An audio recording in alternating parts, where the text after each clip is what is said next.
Hello. नमस्कार बेटा, good morning जी आप सभी को। आ जाओ लाडले, आ जाओ।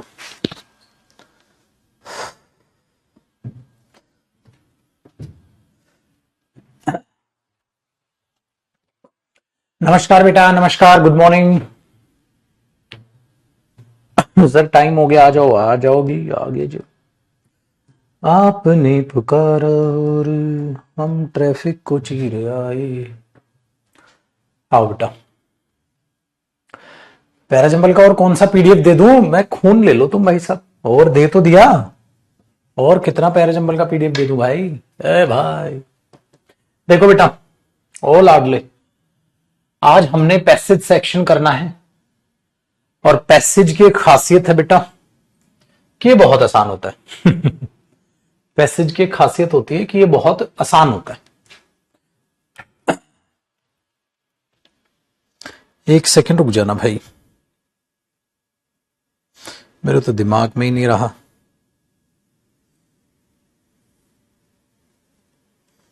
कि भैया जी आज हमका पैसेज करना चाहिए।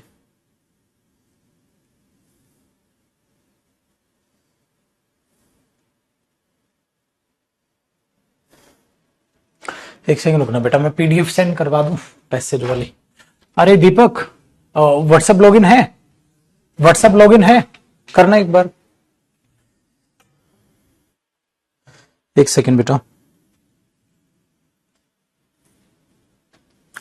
चलो पैसेज सोल्व करना सीखते हैं। मैं पीडीएफ एक बार कर देता हूं।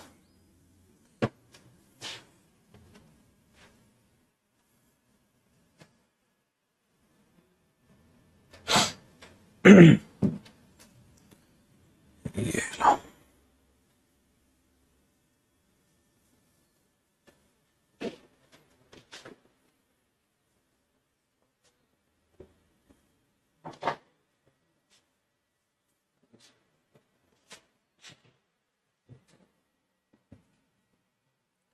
चलो भाई, अभी लॉगिन हो रहा है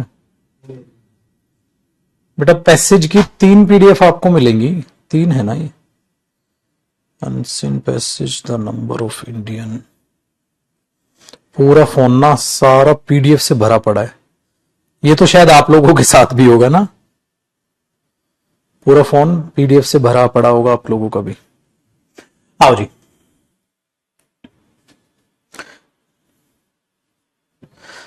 देखो पाजी, बात क्या है।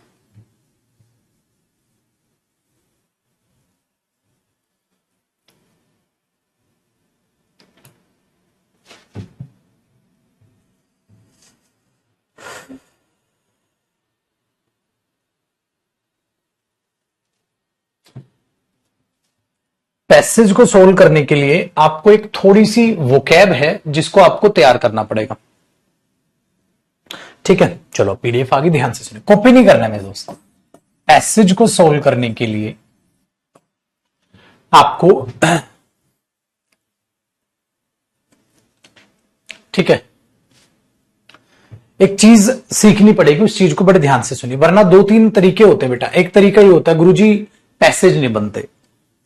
ठीक है। दूसरा बच्चा ये कह देता है कई बार, सर क्लोज टेस्ट नहीं बनते। बच्चा कह देता है सर ठीक है पैराजंबल नहीं बनते। अलग अलग है चीजें बेटा। ये कह देने से नौकरी नहीं लगने वाली, नौकरी लगेगी करने से। पैराजंबल नहीं बनते, ये नहीं बनता तो कोई बात नहीं है। कौन पूछ रहा है आपको? कोई भी नहीं पूछ रहा पुत्र। कोई पूछ रहा है आपसे पैराजंबल बनते नहीं बनते? कोई नहीं पूछ रहा। आप पेपर में जाओगे, नहीं बनेंगे, फेल होगे, घर बैठोगे, कोई कुछ नहीं पूछ रहा। पैराजंबल बन रहे हैं, क्लोज टेस्ट बन रहा है, ठीक है, पैसे, कोई कुछ नहीं पूछ रहा। तो पुत्र ये कह देने से या बात नहीं टलने वाली। आपके नहीं बन रहे, ठीक है, बाकी स्टूडेंट्स के बन रहे हैं, तो पुत्र वो नौकरी ले जाएंगे, आप रह जाओगे यही शिकायत लेके। तो उसका सॉल्यूशन ढूंढना होता है बेटा, चीजें नहीं करनी, सॉल्यूशन ढूंढना। सॉल्यूशन अच्छा क्या है? आपने पैराजंबल सीखा, मैंने प्रैक्टिस कराया, बिंदास। अब बहुत अच्छे से उसकी प्रैक्टिस करते रहो। जितने ज्यादा प्रैक्टिस, एक बात बताओ, एक बच्चे का रेलिवेंट क्वेश्चन, सर कितने पैराजंबल प्रैक्टिस करने चाहिए? बेटा कई बच्चे इंग्लिश मीडियम स्कूल से होते हैं, उनके लिए 50 पैराजंबल भी वो प्रैक्टिस कर लेना मोर देन सफिशिएंट होता है, क्योंकि उनका इंग्लिश मीडियम बैकग्राउंड रहा है, रीडिंग अच्छी है, काम चल जाता है।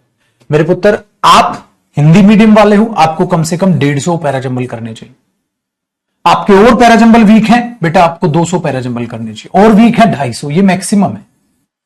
कोई बंदा 250 पैराजंबल करने के बाद उसके पैराजंबल की स्पीड ना बने, ऐसा हो नहीं सकता। तो पुत्र बहाने छोड़ के काम करना है, समझ में आई बात? ये ऐसा ही क्लोज टेस्ट है। 50 क्लोज टेस्ट बहुत है बेटा इंग्लिश मीडियम स्कूल के लिए, उनको नहीं, उनके 100% मार्क्स आने लग रहे हैं। ठीक है सर, मैं हिंदी मीडियम से हूं तो बेटा 150 क्लोज टेस्ट आराम से बनाओ ना, दिन के 2-3 बनाते रहो, दिन के 2-3 बनाते रहो थोड़े टाइम तक। 2-3 बनाओगे तो आधा घंटा कॉम्प्रिहेंशन को भी दे दोगे बेटा, आधा घंटा दे दो दिन का। ठीक है, तो ये इस तरीके से चीजों को मैनेज करो। डन है? अब आगे सुनिए बेटा, चलो अब बात करते हैं पैसेज की। तो शिकायतें नहीं बेटा, सॉल्यूशन। शिकायतें नहीं, सॉल्यूशन। आज के टाइम में सब कुछ अवेलेबल है, शिकायतें नहीं करनी, सॉल्यूशन ढूंढना है। ठीक है बेटा, डन। चल अब पैसेज सेक्शन की बात करते हैं। सर पैसेज में सबसे पहले तो आपको जो मैटर करता है पैसेज में बेटा, आपकी रीडिंग हैबिट मैटर करती है। रीडिंग हैबिट अगर अच्छी हुई तो पैसेज होगा, अगर रीडिंग हैबिट अच्छी नहीं हुई तो पैसेज नहीं होगा। अब मैं समझा दूंगा, पैसेज सोल्व करा दूंगा, आपके पैसेज बनने लगेंगे, लेकिन उन स्टूडेंट्स के नहीं बनेंगे बेटा जिनकी रीडिंग हैबिट नहीं। उनको करंट अफेयर्स अपना जो है जीएस सेक्शन इंग्लिश में पढ़ना है, नॉवेल्स नहीं पढ़नी, फालतू न्यूज़पेपर में टाइम पास नहीं करना, मैगजीन लीजिए। ठीक है, महीने की मंथली जो मैगजीन आती है आप उसको गो थ्रू कीजिए। करंट अफेयर्स के जो भी टीचर्स जिनसे भी आप पढ़ने लग रहे हैं उनके नोट्स जो भी पीडीएफ में देते होंगे वो इंग्लिश में पढ़िए, तो आपकी जो रीडिंग स्किल्स है वो डेवलप हो जाएंगी, अच्छी हो जाएंगी। वो अच्छी हो जाएंगी तो आप पढ़ के आंसर कर पाओगे। बेटा पेपर बचपन की तरह नहीं है कि पहले क्वेश्चन पढ़ लो बाद में पैसेज पढ़ लो। सीडीएस में तो बच्चा कर भी लेगा, पेपर मिलता है, ठीक है, लेकिन आप ऑनलाइन एग्जाम की बात करें तो टिक टिक टिक टिक टिक करके आगे जाओगे, सारे क्वेश्चन पढ़ने के लिए टिक टिक टिक टिक करके पीछे आओगे, टोटल टाइम पास हो जाएगा। तो आपके पास पैसेज को सोल्व करने का एक ही तरीका है, कंप्लीट पैसेज पढ़ो, क्वेश्चंस पढ़ के आंसर करो। जिस क्वेश्चन में आपको लगे कि यार ये क्वेश्चन में थोड़ा सा, हाँ ये तीसरी या चौथी लाइन में था, ऐसा कुछ जगह, ऐसा ये स्किल डेवलप करनी है। जैसे उसने पूछा उस एरिया की पॉपुलेशन 2005 में कितनी थी, तो आपको याद हो 2005 में पॉपुलेशन का जिक्र शायद पैराग्राफ में बीच में कहीं हुआ था, तुरंत आप स्क्रीन पे देखोगे हाँ ही रहा। ये स्किल आपके अंदर डेवलप होनी चाहिए कि आप पूरा पैसेज पढ़ के जितनी ज्यादा से ज्यादा नॉलेज ग्रैब कर। ठीक है, चलिए कॉपी नहीं करना, अभी मैं आपको सारी चीजें जो बता रहा हूं ना उसको सुनिएगा। जैसे बेटा मैंने पैसेज अनसिन पैसेज की आपकी पीडीएफ ओपन की, इसमें ये पूरा का पूरा ये पैसेज सेक्शन है, पैसेज है। ठीक है, आपने पुत्र जी पैसेज पढ़ा, ठीक है, और नीचे क्या है क्वेश्चंस, तो आप इस पैसेज को पढ़ोगे, ये प्रीवियस ईयर का है, आप इस पैसेज को पढ़ोगे और नीचे आंसर्स करोगे। बस ये देखो, ये नहीं होता बेटा पहले क्वेश्चन पढ़ लो हाँ फिर पैसेज पढ़ लेंगे। ये पुत्र पेपर ऑनलाइन होता है तो वहां पैसेज और नीचे क्वेश्चन होता है, आप टिक करोगे दूसरे क्वेश्चन पे, फिर तीसरे पे, फिर पीछे आओगे। ठीक है, तो क्लिक होते अगली स्क्रीन नहीं आती, कई बार तो पीसी इतनी वाहियात कंडीशन के मिलते हैं, क्लिक होके फिर अगली स्क्रीन, फिर अगली स्क्रीन, तो वो इतना टाइम कंज्यूमिंग हो जाएगा और अच्छा नहीं लगता। और मैं सच्ची बताऊं ना, इस कंपटीशन भरे जमाने में अगर कोई बच्चा ये टेक्निक अपना रहा है कि क्वेश्चन पढ़ के पैसेज पढ़ रहा है ऑनलाइन में, तो सोचो वो कितना वीक होगा पैसेज में, और इतना वीक स्टूडेंट का पेपर निकलना बड़ा भारी हो जाएगा। क्योंकि बेटा आपको मरे से मरे 95% इंग्लिश में नंबर चाहिए, और मैं तो कहूंगा 100% चाहिए। मैथ्स में साला 90% से नंबर लाने के लिए ऐसी तैसी करानी पड़ रही है पूरी, इतना बड़ा सिलेबस टैकल करके चलना पड़ता है मैथ्स में। 90% प्लस नंबर आपके मैथ्स में तब आते हैं, तो इतनी सरदर्दी है मैथ्स में। ऐसे ही मेरे बच्चे रीजनिंग हम कह सकते हैं कम एफर्ट मांगती है, आगे नंबर 90%। जीएस में साला समुद्र है, तैरते रहते हैं, तब जाके 50% 60% नंबर हम लाते हैं। इंग्लिश एक लौता ऐसे सपोर्टिव सब्जेक्ट आपको बन के तैयार होता है बेटा, जिसमें आप 100% मार्क्स टच कर दोगे, और करने ही हैं, ताकि वहां थोड़ी बहुत रियायत मिल जाए कि चलो मैथ्स में आपके 80% आए, लेकिन इंग्लिश में आपके 100% आए या 98% के करीब करीब नंबर आए, तो दोनों का बैलेंस बन गया। ठीक है ना, तो अपना इंटरेस्ट पैदा करना है, इंटरेस्ट पैदा करना है, क्योंकि बहुत बोरियत भरा काम होता है पुत्र जीएस पढ़ना इंग्लिश। इंग्लिश मीडियम वाला बच्चा तो पढ़ लेगा, लेकिन हिंदी मीडियम वाले बच्चे के लिए जीएस यानी कि करंट अफेयर्स को इंग्लिश में पढ़ना उसके लिए बहुत बोरियत है, इरिटेशन पैदा करता है। लेकिन पुत्र अगर आप पढ़ने की एक बार हैबिट डल गई ना आपकी, तो आप कंफर्टेबल हो जाओगे। वो चीज आपकी क्लोज टेस्ट में भी कहीं ना कहीं फायदा ही करेगी, वो चीज आपकी पैराजंबल में भी फायदा करेगी, और वो चीज आपकी पैसेज सेक्शन में भी फायदा करेगी। ठीक है, वेरी गुड। पैसेज पढ़ना कैसे है वो सारी चीजें मैं भी बताऊंगा। ठीक है, वो भी चीजें बताऊंगा बेटा, कैसे पढ़ना है कैसे नहीं पढ़ना है। आगे बढ़ते हैं। ठीक है जी, चलो अब दूसरी बात। सर जो एक पैसेज होता है, हाँ कॉपी नहीं करना है भाई, इसका मैंने पूरा एक वो बनाई हुई है पीडीएफ।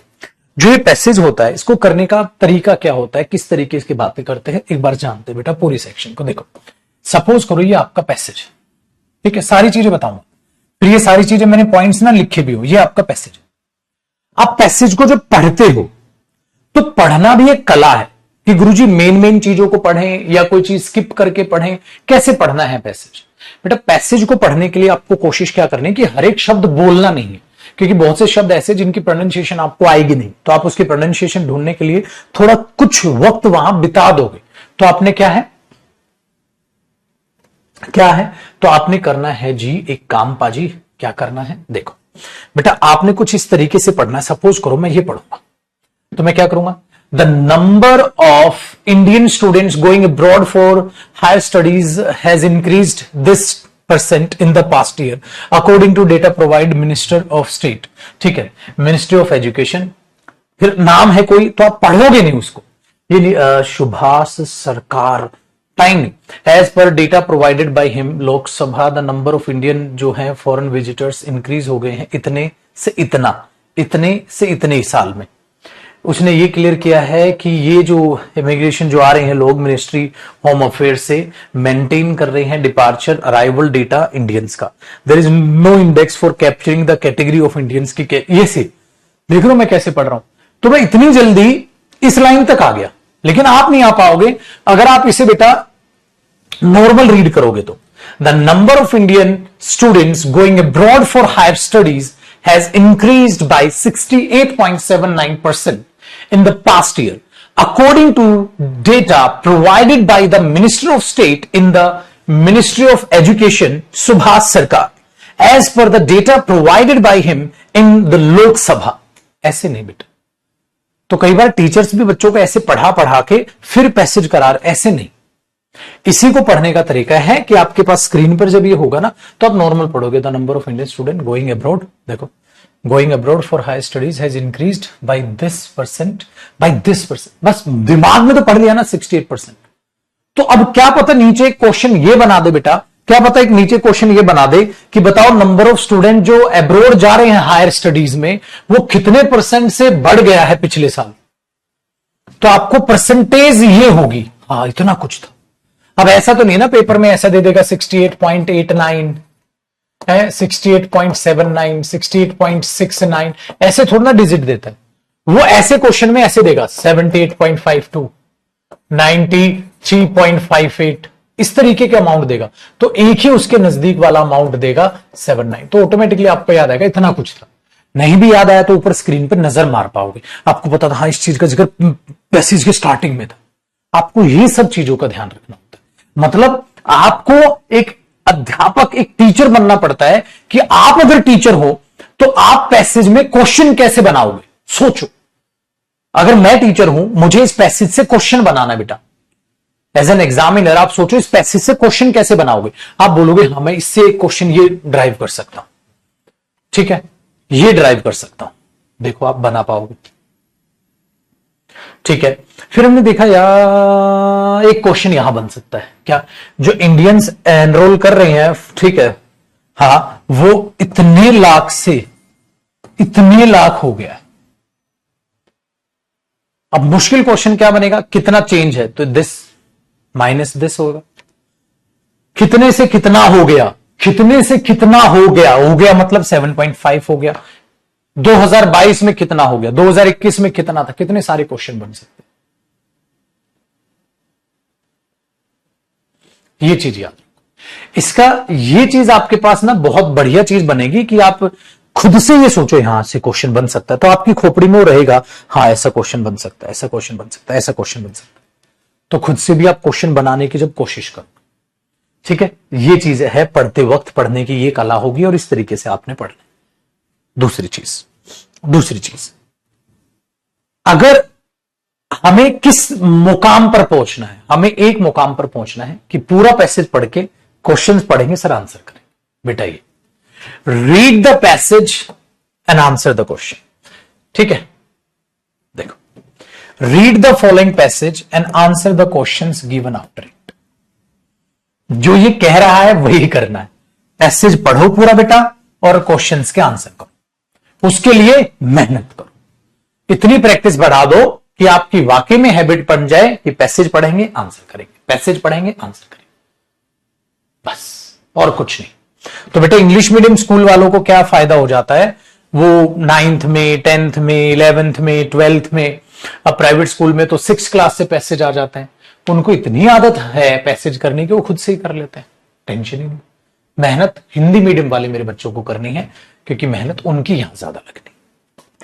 उन्होंने जो पैसेज किए उतने स्ट्रांग नहीं है उनके। 12वीं क्लास में इंग्लिश थी, पैसेज किए थे, लेकिन उतने ज्यादा ध्यान उन्होंने पैसेज पे नहीं दिया था। वो क्या करते थे 12वीं क्लास में, क्वेश्चन पढ़ के हाँ पैसेज से ही लाइन मैच करते थे, हाँ ये मैच हो रही है, और आंसर कर देते थे बेचारे। वो उतना ध्यान उन्होंने दिया नहीं, लेकिन बेटा अब देना पड़ेगा, क्योंकि अब मामला बदल चुका है, ठीक है। तो कोई भी बच्चा ये नहीं करेगा क्वेश्चन पढ़ के ये पढ़ेगा, ये पढ़ के टाइम पास नहीं बेटा, पैसेज पढ़ के आंसर करना है, उसके लिए आपको मेहनत करनी है, ठीक है। चलिए, अब पैसेज की क्या क्या अच्छी अच्छी टिप्स हैं या क्या चीजें हैं, उनको मैंने क्या किया है, ठीक है। और आपको एक और चीज बताई है कि क्या क्या पैसेज में क्वेश्चन पूछ सकता है। कुछ फिक्स क्वेश्चंस होते हैं बेटा जो पैसेज में पूछ सकता है, कि पैसेज का टाइटल आपको क्या लगता है आप क्या देंगे। कुछ एक वर्ड दे देगा, बोलेगा इनका सिनोनिम बताओ, कुछ एक वर्ड दे देगा, बोलेगा इनका एंटोनिम बताओ। तो कुछ फिक्स क्वेश्चंस भी होते हैं पैसेज में। तो इसीलिए मैंने एक पीडीएफ आपके लिए तैयार की हुई है। वो पीडीएफ है बेटा tips to solve unseen passage, tips to solve unseen passage.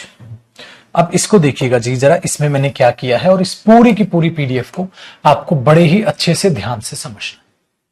Tips to solve unseen passage क्या है जी, देखो।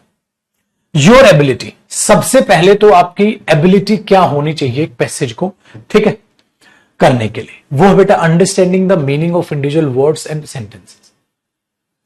कि आप इंडिविजुअल वर्ड्स को समझ पाए। इंडिविजुअल वर्ड्स मेरा मतलब पता है क्या बेटा, पेपर में उनके सिनोनिम या पेपर में उनके एंटोनिम पूछ लेता है, तो आपके पास वोकैब होनी चाहिए। तो वोकैब तो आप वैसे भी याद कर रहे हो, पेपर में आ जाएगा बेटा, इस शब्द का बताओ पैसेज में शब्द यूज हुआ है, इसका सिनोनिम क्या होगा, पैसेज में शब्द यूज हुआ है, बताओ इसका एंटोनिम क्या होगा, ऐसे देगा। तो उसके आपको वोकैब तैयार करनी, प्लस आपकी जो सेंटेंसेस की समझने की शक्ति है वो आपके पास होनी चाहिए, मतलब रीडिंग स्किल्स होनी चाहिए। दूसरा point, understanding the meaning of paragraphs. Paragraph का मीनिंग आपको अंडरस्टैंड होना चाहिए, नॉट 100%। आपने अगर पैसेज बेटा 60 से 70% भी समझ लिया ना, इतना काफी है आंसर करने के लिए। पता है क्यों? क्योंकि पेपर सब्जेक्टिव नहीं ऑब्जेक्टिव है। ऑब्जेक्टिव पेपर में ऑप्शंस होते हैं, तो ऑप्शन भी आपके हिंट बनते हैं बेटा। 60 से 70% पैसेज समझ में आना है। आपको ये नहीं करना है कि आपको पूरा 100% पैसेज समझना, ठीक है।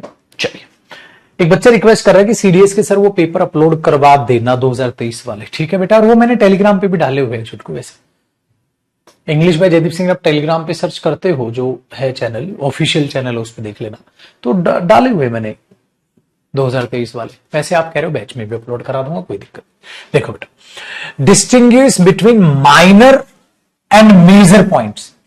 माइनर और मेजर पॉइंट्स आपको पता होने चाहिए। बताया था ना माइनर मेजर, मतलब ऐसा सोचो बेटा कि ये तो छोटा है, इससे क्वेश्चन बन सकता है, यार ये इंपॉर्टेंट लग रहा है, इससे क्वेश्चन ज्यादा अच्छा बन सकता है। तो ये मेजर और माइनर पॉइंट आपको पता होने चाहिए। समराइजिंग अ पैसेज, पैसेज को समराइज करके देखो बात किसकी चल रही है। जैसे बेटा अभी अभी जो मैंने आपको पैसेज ये पढ़ाया, जो भी पढ़ रहे थे हम, उस पैसेज में बात क्या थी कि इंडिया से जो स्टूडेंट्स हैं वो बाहर कितने जा रहे हैं पढ़ने के लिए, उनमें क्या क्या चेंजेस हैं। तो इस तरीके से समराइज करते हो आप पैसेज को। अपने पैसेज पढ़ा, हाँ सर कुछ ऐसी जिक्र। Next, drawing conclusions from information provide. ये कंक्लूजन और ये दोनों पॉइंट सेम है बेटा।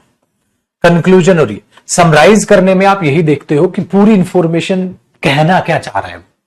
जैसे होता नहीं, आपने 3 घंटे की मूवी देखी और आपने मुझे उस मूवी को सिर्फ मात्र 2 मिनट में बता दिया था क्या कि यार ये थी। अगली बात बेटा, understanding the structure of a text in terms how the parts relate to one another. मतलब यह समझना है कि एक सेंटेंस दूसरे से या एक पैराग्राफ दूसरे से कैसे रिलेट कर रहा है, कहानी किस तरफ से चल रही है, कहां से स्टार्ट हुआ था, कहां अंत हो रहा है। जैसे उसमें था जिक्र कि स्टूडेंट्स जो है बाहर जा रहे हैं पढ़ने के लिए, क्या रेशियो है उनकी, क्या परसेंटेज में चेंजेस आ रहे हैं। तो इस तरीके से पूरा रिलेट करके ही आप कंक्लूजन निकालो। अगला बेटा, identify the author's assumptions and perspective. मतलब ये देखो ऑथर वहां क्या कह रहा है, मतलब उस चीज के वो फेवर में जा रहा है या उस चीज के वो अगेंस्ट जा रहा है, उस चीज के वो अगेंस्ट जा रहा है या उस चीज के वो फेवर में जा रहा है। आपको ये समझने, जैसे मेरी 2 सेकंड लगेगी, मैंने बोला गौतम गंभीर, गौतम गंभीर कहते ही आप ये समझ गए वो बंदा करता क्या है आखिरकार। देखो 2 बातें होती है ना बेटा, बैट्समैन ने अच्छा शॉट मारा, खराब गेंद थी। अब एक बंदा कह रहा है यार बहुत अच्छा शॉट मारा बैट्समैन ने, कहता है बेकार बॉल बेकार फेंकी। तो वो इंसल्ट कर रहा है किसकी, बैट्समैन की। कहता बॉल बेकार फेंकी, मतलब बैट्समैन तो गोबर है, बॉल बेकार थी। अबे भाई शॉट अच्छा था। 2 पहलू है ना बेटा, तो वो फेवर में है कि अगेंस्ट में है। आपको उस तरीके से चीजों को आइडेंटिफाई करना है कि ऑथर एग्जैक्टली क्या जम्पशन या उसका पर्सपेक्टिव क्या है। ठीक है, analyse a text and reaching conclusions, ये तो सेम है पॉइंट बेटा, वो समराइज वाला, इसको हटा सकते हैं कि आप सम अप करने की कोशिश करें। अब है बेटा टिप्स टू सॉल्व। देखो मैंने क्या किया, टिप्स टू सॉल्व। सबसे पहला मैंने लिखा go through the questions first. अरे सर अभी तो आप मना कर रहे थे। बेटा अब देखना मैंने आगे क्या लिखा है, गेट एन आइडिया कि किस तरीके के क्वेश्चन वो पूछे जा रहे हैं। हाँ, फिर रीड करो पैसेज, सपोर्ट करेगा आंसर्स छाटने में। First go, focus only on the questions not on options. खाली क्वेश्चंस पढ़ लो, पहले क्वेश्चन पढ़ लो फिर पैसेज पढ़ लो, आपको अपने आप पता चल जाएगा कौन से पैसेज से कौन सा क्वेश्चन पूछा गया है। लेकिन बेटा ये चीज क्वेश्चन पेपर वाले एग्जाम में अप्लाई होगी, जैसे सीडीएस का जो एग्जाम है या अदर कोई एग्जाम है जिसमें आपको पेपर फिजिकली मिलता है, ये वहां अप्लाई होगी चीज। मैंने फिर दूसरा क्या बोला, ऑनलाइन एग्जाम्स। अगर ऑनलाइन एग्जाम्स है ना बेटा, go through the passage first. Online exams में आप पहले ऑप्शंस को नहीं देख सकते, आपका टाइम खराब हो जाएगा। इसलिए ऑनलाइन एग्जाम्स में जो पैसेज आता है वो इजी आता है बेटा, इजी ही आता है पैसेज। ऐसा कुछ नहीं है कि आपके लिए पैसेज में ऐसी भाषा डाल देगा कि आपको पहचान में ही ना आए। ठीक है, नेक्स्ट देखते हैं। Don't give over emphasis on examples और इलिस्ट्रेशंस। अगर फालतू के एग्जाम्पल दे रहा है, फालतू के इलिस्ट्रेशन एक्सप्लेनेशन दे रहा है, तो उन पे ज्यादा स्ट्रेस करके मत पढ़ो। Don't give over emphasise on examples, get an idea about the passage as a whole. As a whole देखो क्या बात कर रहे हैं। फालतू अब तुम्हें लग रहा है यार ये नॉर्मली बात कर रही है, उस पर इतना ध्यान जाएगा नहीं या उससे कोई क्वेश्चन नहीं बन सकता, तो ऐसी चीजों को ज्यादा ध्यान से मत पढ़ो। पैसेज नॉर्मल पढ़ो उसको, कैजुअल, कि आपको बस एक गो थ्रू करना है फिर क्वेश्चन के आंसर देने। ये नहीं अरे इस बात का इस सेंटेंस का मतलब क्या है। मैंने बोला बेटा आपको पैसेज 60 से 70% समझ आएगा बस। ऐसा पता है क्यों होता है, चलो मैं बताता हूं। मैं आपसे एक 2 कौड़ी का क्वेश्चन पूछता हूं, आंसर करने की कोशिश कीजिएगा। ठीक है, आपकी कंपनी में कुछ एक्सपेंसेस हुए, आपकी कंपनी में 7,000 के एक्सपेंसेस हुए। हाँ, लेकिन इस 7,000 से आपने क्या किया, इस 7,000 से आपने खरीद लिया अपनी कंपनी के लिए एक सेकेंड हैंड स्कूटर। आपने अपनी कंपनी के लिए 7,000 का एक्सपेंस करके एक सेकेंड हैंड स्कूटर खरीद लिया। ठीक है, तो ऐसा करके आपने एक्सपेंस किया कि अपनी कंपनी की एसेट बढ़ाई। ऐसा करके बेटा अपनी कंपनी के आपने एसेट बढ़ाई, क्योंकि वो एक्सपेंडिचर नहीं, वो स्कूटर जो आ रहा है अपनी कंपनी में एक एसेट है। अब मैंने जितना भी अब तक ये बकवास की है, 1 मिनट बोला होगा मैंने, ये बात 100% उन स्टूडेंट्स को समझ आ गई होगी बेटा जो कॉमर्स से पढ़े हुए, जो कॉमर्स से पढ़े हुए हैं, उन सारे के सारे मेरे स्टूडेंट्स को ये बात समझ आ गई होगी 100%। लेकिन जो साइंस बैकग्राउंड से हैं, जो बच्चे ह्यूमैनिटीज से हैं, ठीक है, आर्ट साइड से हैं, हॉर्टिकल्चर से हैं, या 12th आपने कहा किया, किस स्ट्रीम से की है, किसी और XYZ स्ट्रीम से की, उन बच्चों को ये बात हाँ मात्र 60% समझ आई। ये भी ज्यादा ही बड़ा नंबर बोल रहे। ऐसा क्यों गुरुजी? मैं बताता हूं, कॉमर्स की भाषा है। आपको कैसे आएगी, आपको कैसे आएगी भाई? कॉमर्स की भाषा है, तुम्हें कैसे समझ आएगी? साइंस बैकग्राउंड है तुम्हारा, अब ऐसे ही पुत्र मैं साइंस वालों का कोई टॉपिक उठा लूं, ठीक है, बायो का उठा लो, फिजिक्स का उठा लो, केमिस्ट्री का उठा लो, भाई किस तरीके से गैसेस हमारे एटमॉस्फेयर में इन्वॉल्व हैं और वो गैसेस किस किस तरीके से मिक्सचर बनता है, क्या हुआ था आखिरकार, किस तरीके से ये हुआ, तो भाई साहब अगर मैं ऐसा बोलूंगा तो वो साइंस वालों को 100%, कॉमर्स वालों को 60% समझ आएगा। तो it depends on the language of the passage. अब अगर एग्रीकल्चर से रिलेटेड में, फसल से रिलेटेड अगर मैं कुछ बोलने लग जाऊं तो हॉर्टिकल्चर वालों को समझ आ जाएगा, बाकी सब हैं तोते उड़। तो बेटा यहां पर किस्मत होती है कि पेपर में पैसेज की जो टोन आएगी वो क्या होगी। तो उस किस्मत से बचने के लिए एक प्यारा सा समाधान निकाला है एग्जामिनर ने। एग्जामिनर ने बोला हाँ यार ये तो कहीं ना कहीं जयदीप सर गड़बड़ तो हो जाएगी हमसे, ऐसे तो खाली साइंस वाला बच्चा आगे निकल जाएगा, कॉमर्स वाले को हेल्प मिल जाएगी, आर्ट वाले को या आप कहो ह्यूमैनिटीज वाले को या हॉर्टिकल्चर वाले को हेल्प मिल जाएगी। तो हम एक निष्कर्ष करते हैं, हम जो पैसेज होगा उस सबकी भाषा जीएस भाषा रखेंगे, मतलब जनरल स्टडीज रखेंगे। इसका मतलब जो जीएस में आप पढ़ रहे हो, आप हिस्ट्री पढ़ते हो, आप बायो पढ़ते हो, ठीक है, आप मेरे भाई इकोनॉमिक्स पढ़ते हो, कहता हाँ, तो बच्चों को बोलो जयदीप सर जीएस के हर सब्जेक्ट को वो सीरियसली ले, ताकि एग्जाम में जीएस से ही रिलेटेड हम मुद्दे उठाएंगे। कई बार तो वो स्टोरी उठा लेता है, कई बार वो करंट अफेयर्स का टॉपिक उठा लेता है कि भाई बताओ इंडिया में, जैसे लास्ट पैसेज पता है क्या आया था, एक बार भोपाल गैस का आ गया था, करंट अफेयर टॉपिक उठा लेगा। उससे क्या होगा, उससे सब बच्चे हमारे लिए कॉमन हो जाएंगे, वो सबको ही अंडरस्टैंडेबल होगा। तो बेटा 60% पैसेज समझ आएगा आपको, अगर आपके लिए वो टॉपिक न्यू टॉपिक है तो। न्यू टॉपिक क्यों? क्योंकि बेटा आप जीएस में वीक हैं, आप जीएस में इंटरेस्ट नहीं लेते। लेकिन अगर आप जीएस में इंटरेस्ट लोगे तो पेपर में जो भाषा होगी पैसेज की, आप आराम से गो थ्रू कर पाओगे और पैसेज को स्ट्रांगली, अच्छा और बेहतर तरीके से समझ पाओगे। इसका मतलब वाकई में मेरे पुत्र आपने जीएस में फोकस रखना है और करंट अफेयर्स को इंग्लिश में पढ़ना है, वरना पैसेज में आप नंबर नहीं ला पाओगे। ठीक है, हॉर्टिकल्चर एग्रीकल्चर में तो आता है पागल। ठीक है, चलो आगे देखो बेटा। The main priority is to understand the flow and the structure of the passage. मैंने बोला ना, किस फ्लो में एग्जामिनर उस पैसेज को, ठीक है, लेके जा रहा है, किस तरीके से वो बात करने की कोशिश कर रहा है कि भाई मेमोराइज मत करो सेंटेंसेस को, पॉइंट जो आंसरेबल हो सकते हैं, जो क्वेश्चंस बन सकते हैं, ठीक है, उतना ही शॉर्ट टाइम में उन चीजों को पढ़ो, फालतू मत उस पर ध्यान दो। नेक्स्ट देखो, ट्रांजिशन वर्ड पर ध्यान रखना है। सर ट्रांजिशन वर्ड कौन से, जो मैंने आपको समझाए थे पुत्र पैराजंबल्स में, कि कीप एन आई, ठीक है, किस पे, like similarly, additionally, however, but, hence, therefore, इस टाइप की बातें आए ना तो उन पे ध्यान रखो, क्योंकि वहां से क्वेश्चन बन जाता है। परंतु इस ईयर ऐसा हुआ तो वो चेंज आएगा कुछ ना कुछ, तो वो चेंज को अपने आप में पूछ लेगा, बताओ इस वक्त क्या हुआ था। ठीक है, तो ये चीज आप अपने दिमाग में रखिएगा। नेक्स्ट देखो बेटा, do not try to understand certain words. बेटा कई बार कई वर्ड्स का आपको मीनिंग नहीं पता होता पैसेज में, क्योंकि वो कैब नहीं है, तो पागलों की तरह वहां टाइम पास मत करना।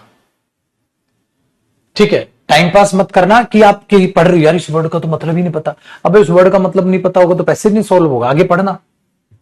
तो इस बात को दिमाग में रखिएगा। ठीक है, next, skip passage if the need be, only for banking exams. मतलब भाई बैंकिंग एग्जाम में आपको इंग्लिश में 100% मार्क्स नहीं लाने होते।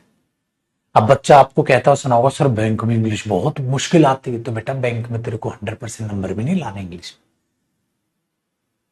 50% नंबर भी ले आए ना तब भी बारे नहीं आ रही। तो वहां क्या होता है बेटा, आप ग्रामर सेक्शन आपका अच्छा चला गया, आपका क्लोज टेस्ट पैराजंबल्स अच्छे चले गए, साला भाड़ में गया, पैसेज स्किप करके आ जा पेपर में, टाइम पास की जरूरत ही नहीं। या पैसेज के सपोज कर 5 क्वेश्चन है, 5 में से 2 क्वेश्चन वोकैब पर बेस्ड है, तो वोकैब के बेस्ड को क्वेश्चन कर ले 2 क्वेश्चन, हाँ 3 छोड़ के आ जा, 2 करके आ जा, नेगेटिव मार्किंग से बचना। तो पैसेज ही स्किप कर दो अगर बैंकिंग एग्जाम आप दे रहे हो और आपके पास इतना टाइम नहीं बचा है, तो पैसेज स्किप करना बेटा। पैसेज स्किप करना। क्या करना? पैसेज स्किप करना। पैराजंबल्स में से एक पैराजंबल जैसे स्किप मार दिया, क्लोज टेस्ट को कर लेना, क्योंकि क्लोज टेस्ट आसान पड़ेगा। ये सिर्फ बैंकिंग वाले बच्चों के लिए था। नेक्स्ट देखो, say no to your outside knowledge. बेटा कभी भी ये मत सोचना तुम्हारे हिसाब से क्या होगा, छोटे पैसेज में क्या होगा। कई बार वो ऐसे क्वेश्चन पूछेगा जिसका आंसर तुम जनरल लाइफ से रिलेटेड भी दे पाओगे।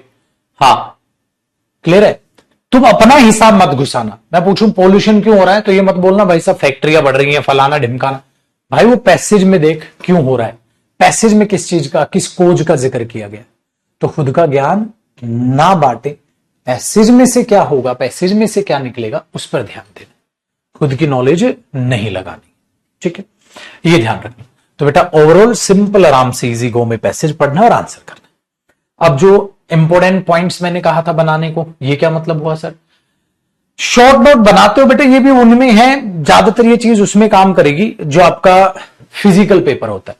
आप उसमें लिख लेते हैं, अरे यार ये देखो इस साल से पॉपुलेशन इतने से इतने बढ़ी, इससे रेशियो इतने से इतने बढ़ा, तो आप लिख लेते हैं। लेकिन ये उसमें काम आता है शॉर्ट नोट बनाना जो आपका एग्जाम फिजिकल होता है, अदरवाइज आप इसमें नहीं कर पाओगे। देखो ध्यान देना है इंट्रोडक्शन पे और ध्यान देना है कंक्लूजन पे। ठीक है, इंट्रोडक्शन क्या है और कंक्लूजन क्या है, कि किस तरीके से पैसेज में किस मुद्दे पर बात की, जो समराइज करने वाली बात मैं ऊपर कह रहा था ना। हाँ, तो ये उस तरीके की बात है बेटा। इंट्रोडक्शन पे ध्यान देना है और ध्यान देना है कंक्लूजन उसका क्या निकलेगा, कि किस बारे में बात कर रहा है और किस बारे में वो कंक्लूजन कर रहा है, कहां आके उसने पैसेज को थामा है। Try to prepare questions on your own. मैंने कहा था ना, क्वेश्चन बनाओ खुद से, ये सोचो कि हाँ यार यहां से क्वेश्चन बन सकता है। और बेटा आपको मैं गारंटी देता हूं 70% क्वेश्चन आप प्रेडिक्ट कर लोगे पहले से ही, पता है आपको, क्योंकि जितना पैसेज हो उससे क्वेश्चन क्या बन सकता है, 70% क्वेश्चन आप खुद से ही बना लोगे। 70% क्वेश्चन आपको पहले से पता होंगे। ये नीचे 5 में से 3 क्वेश्चन आप खुद से प्रेडिक्ट कर लोगे। इतना इंटरेस्टिंग होता है क्वेश्चन बना के देखना कि यार यहां से कुछ पूछा जा सकता है। ठीक है, अभी पढ़ाऊंगा ना, सिखाऊंगा। और दूसरा, passage can be long and boring. कईयों के लिए वो पैसेज बोरिंग हो सकता है, जो चीज हमें पसंद नहीं होती। जीएस में क्या करते हो तुम? जिन बच्चों को हिस्ट्री पढ़ना पसंद नहीं होता, बोर हो जाता है। सपोज करो मैं तुम्हें एक पुराना किला दिखाने ले गया, तो जिनका भाई साहब हेरिटेज साइट में इंटरेस्ट होगा वो खुश हो रहे होंगे, दूसरे घर कब चलेंगे, दूसरे बोर हो रहे होंगे। अब जिसको क्रिकेट देखना पसंद है वो 8-8 घंटे टीवी के पास बैठा हुआ है, जिसको पसंद नहीं है वो कहते हैं यार एक आदमी बॉल फेंक रहा है, खेल रहा है, तुम पागलों की तरह देख रहे। ये भी इंटरेस्टिंग चीज है यहाँ। तो वो चीज अपने दिमाग में रखिएगा, चाहे बोरिंग हो नहीं हो, अपने घर के हालात याद रखिएगा कि आपको बोर नहीं होना है, आपको चीजों को पढ़ना है। ठीक है, अब ये बात है। अब बेटा एक चीज जो इसमें लास्ट है, different types of questions that can be asked. Passage में कुछ फिक्स क्वेश्चन होते हैं बेटा जो बनते हैं बस। कैसे? कौन सी स्टेटमेंट ट्रू नहीं है पैसेज के हिसाब से, पता है क्या करेंगे? ये क्वेश्चन फिक्स है, पहले सुन लो इनको। इनमें से फिक्स क्वेश्चन है, ये मैंने वो क्वेश्चन बनाए बेटा जो आज तक पेपर में पूछे गए। तो आज तक पूछे गए हैं तो 90% आपको इसी में से दिख जाएगा। 1% एक क्वेश्चन नया दे देगा कोई दूसरे तरीके से पूछ के। एक क्वेश्चन पक्का ऐसे मिलेगा आपको, 4 स्टेटमेंट दे देगा, बोलेगा A statement, B statement, C statement, D. इन चारों में से कौन सी स्टेटमेंट है जो पैसेज के हिसाब से ट्रू नहीं है? इन चारों में से कौन सी स्टेटमेंट है जो पैसेज के हिसाब से ट्रू नहीं है? इन चारों में से कौन सी स्टेटमेंट है जो पैसेज के हिसाब से ट्रू है? एक ही क्वेश्चन होता है। ठीक है, डन है। दूसरा, choose the correct antonym. Antonym पूछ सकता है, सिनोनिम पूछ सकता है। आपसे पूछ सकता है the about passage mainly talks about, मतलब टाइटल बताओ, पैसेज में टाइटल क्या बन सकता है बेटा, कि पैसेज किस बारे में बात करता है, कौन सा मुद्दा है, चारों में से कौन सा मुद्दा। या टाइटल ही पूछ लेगा, बताओ इसका टाइटल क्या है। जैसे मैंने बोला मुद्दा था, उसमें इंडिया में से जो स्टूडेंट्स हैं बाहर कितने पढ़ने जा रहे हैं, तो इस टाइप का मुद्दा इसमें से आप चुन लोगे। या पूछ लेगा इसका टाइटल क्या होना चाहिए, मतलब जैसे होता है ना मूवी देखिए आपने, बताओ इसका टाइटल क्या हो सकता है, आपका नाम क्या हो सकता है, ये पूछ लेगा। दूसरा, direct question from passage. Direct question थे ना, बताओ 2021 में कितने स्टूडेंट गए, बताओ 2021 में कितने स्टूडेंट गए, तो डायरेक्ट क्वेश्चन होता है पैसेज से। अगला बेटा पैराग्राफ, ठीक है, कंप्लीशन। पैराग्राफ कंप्लीशन का मतलब ये होता है कि पूरे के पूरे पैराग्राफ में जब आप पूरा पैराग्राफ पढ़ लोगे, हाँ पूरा पैसेज पढ़ लिया, हाँ आपको पता है क्या इंटरेस्टिंग क्वेश्चन है ये सिर्फ और सिर्फ और सिर्फ और सिर्फ, ठीक है, आपका बैंक एग्जाम में देखा गया, लेकिन बेटा नकल मारते देर नहीं लगाता, सीजीएल भी और सीडीएस भी, डिफेंस के एग्जाम भी या सीपीओ भी। क्या आपको पूरा पैसेज पढ़ लिया आपने? हाँ। मैं अगर आपको ये बोलूं कि यार मुझे एक सेंटेंस और जोड़ना है इस पैसेज में, तो बताओ इन चारों में से कौन सा ऐसा सेंटेंस या कौन सी ऐसी स्टेटमेंट है जो इसमें जुड़ सकती है? इंटरेस्टिंग क्वेश्चन है ना, इसलिए होता है बेटा पैराग्राफ कंप्लीशन। इस पैराग्राफ को कौन सी स्टेटमेंट कंप्लीट कर सकती है, तो चारों में से जो रिलेट करेगी आप उस पर टका दोगे। सिंपल सी कहानी, समझ रहे हो? चलो, टोन ऑफ द स्पीकर, इस पे बात करूंगा बेटा, यार अभी बात करूंगा, पहले इस पॉइंट के अलावा इन पे बात करते हैं। What should be the appropriate tone of the, ये दोनों सेम क्वेश्चन है यार। Match the words with their meaning, ये मीनिंग पता है कैसे पूछता है? Match the word with their meaning, A B C दे देगा, 3 वर्ड दे देगा, बोलेगा इनके मीनिंग से मैच करो, ये वाला क्वेश्चन, ठीक है, मतलब वोकैब से रिलेटेड। अब मुद्दा है बेटा इसका, tone of the speaker. Sir tone of the speaker क्या होता है? देखो बेटा, जब आप किसी चीज को सैड बोल रहे हो, किसी चीज को गुस्सा प्रकट कर रहे हो, मैं आपको एक भाषण सुनाता हूं गवर्नमेंट के खिलाफ, तो आप बोलोगे सर एंगर वाली टोन है, तो बेटा उस टोन के लिए आपको वोकैब याद करनी पड़ती। मैंने बोला असरबिक टोन है, अब असरबिक का मतलब ही नहीं पता तुम्हें पेपर में, तो क्या खाक मारोगे ऑप्शन। मैंने बोला नैरेटिव टोन है, देख रहे हो नैरेटिव टोन है, डिस्क्रिप्टिव टोन है, आपको नैरेटिव का मतलब ही नहीं पता, आपको डिस्क्रिप्टिव का मतलब ही नहीं पता, तो आप टोन कैसे सिलेक्ट करोगे? तो बहुत इंपॉर्टेंट टॉपिक है ये, इसलिए मैंने क्या किया है, और ये एक तीर से 2 शिकार है, आपकी वोकैब भी तैयार होगी, साथ साथ इन वर्डों की मीनिंग भी जानोगे, और टोन ऑफ द स्पीकर भी पढ़ पाओगे। तो बेटा ये आपको याद होनी चाहिए। इसकी लिस्ट मैंने नीचे लिखी है और इसको एक्सप्लेन भी किया है, और मैं उसको समझा भी देता हूं, मैं उसको बता भी देता हूं। नीचे ये वोकैब दी है, सीधा पूछेगा टोन ऑफ द पैसेज क्या होगी। बहुत आसान क्वेश्चन होता है, लेकिन वोकैब याद करनी पड़ती है, क्योंकि आपको नैरेटिव का मतलब, डिस्क्रिप्टिव का मतलब, एसर्बिक का मतलब, इन सब के मतलब पता होना चाहिए। मैंने बोला अफेबल टोन है, अफेबल का मतलब ही नहीं पता आपको, तो वो मतलब पता होना चाहिए। रिकंसाइल है, रिकंसाइल का मतलब ही नहीं पता आपको, वो मतलब पता होना चाहिए बेटा, तभी तो टोन सेलेक्ट कर पाओगे। तो टोन ऑफ द पैसेज आपको याद करनी पड़ेगी। चलो एक बार जितना मैंने अभी तक पढ़ा है उसको एक बार वाइंड अप कर लेते हैं। मैंने ये कहा बेटा सिंपल पूरा पैराग्राफ पढ़िए, पूरा पैसेज पढ़ते वक्त ये ध्यान रखिए कि आपने पढ़ना कैसे, जैसे मैंने अभी बताया, हर एक शब्द को पढ़ने की जरूरत नहीं है, परसेंटेज को पढ़ने की जरूरत नहीं है, नंबर्स को पढ़ने की जरूरत नहीं है, बस दिमाग में रखो कि हाँ ऐसा नंबर यहां जिक्र हुआ था। फिर टॉपिक पढ़ते वक्त देखो किस बारे में ये पैसेज ओवरऑल बात कर रहा है, कंक्लूजन टाइप क्या निकलेगा, बात जो आप पढ़ते पढ़ते इतना काम चलता जाएगा चलता जाएगा। और पढ़ते वक्त ये भी ध्यान रखो बेटा क्या क्या क्वेश्चन बनाए जा सकते हैं, कि यहां से कुछ क्वेश्चन शायद बन जाए, यहां से कुछ क्वेश्चन बन जाए। इस तरीके से आप पूरे पैराग्राफ, पूरे पैसेज को पढ़ते हैं और कुछ नहीं। पैसेज पैराग्राफ आपको 60 से 70% समझ आएगा, ज्यादा भी समझ आएगा अगर आपके सब्जेक्ट से वो रिलेट करेगा। लेकिन अगर आपने जीएस का करंट अफेयर्स पढ़ा, ठीक है, इंग्लिश में पढ़ा आपने, तो आपकी वो रीडिंग हैबिट पैसेज में बहुत जबरदस्त लेवल पे मदद करेगी, जिसके लिए आप मंथली मैगजीन ले सकते हैं, जो भी अच्छी चल रही हो मंथली मैगजीन लो, और पूरे महीने का जो उसमें डेटा आता है वो उसको गो थ्रू करो, तो आपकी रीडिंग हैबिट तैयार हो जाएगी बेटा। ये चीजें हैं यहां। फिर एक क्वेश्चन, क्या क्या क्वेश्चन पैसेज में बन सकते हैं, सिनोनिम दे देगा, एंटोनिम दे देगा, मैच करने दे देगा मीनिंग को, ये बोलेगा बताओ कौन सी स्टेटमेंट इस पैसेज की एंडिंग स्टेटमेंट हो सकती है, ये पूछ लेगा आपसे, पूछ लेगा कौन सी स्टेटमेंट इस पैसेज के हिसाब से सही है, कौन सी स्टेटमेंट इस पैसेज के हिसाब से गलत है, ये आपसे पूछ सकता है। पैसेज का टाइटल पूछ सकता है, ठीक है, वो आपसे पूछ सकता है, या tone of the reading comprehension, tone पूछ सकता है। तो बेटा ये टोन, इसके लिए आपको वोकैब याद होनी चाहिए। लास्ट पॉइंट ये है। तो मैंने क्या किया है, पागलों की तरह आपको सीधा पैसेज नहीं कराया है, उसको पहले मैंने पूरा समझा दिया है, कॉन्फिडेंस बढ़ा। अब पढ़ते हैं बेटा ये नैरेटिव टोन।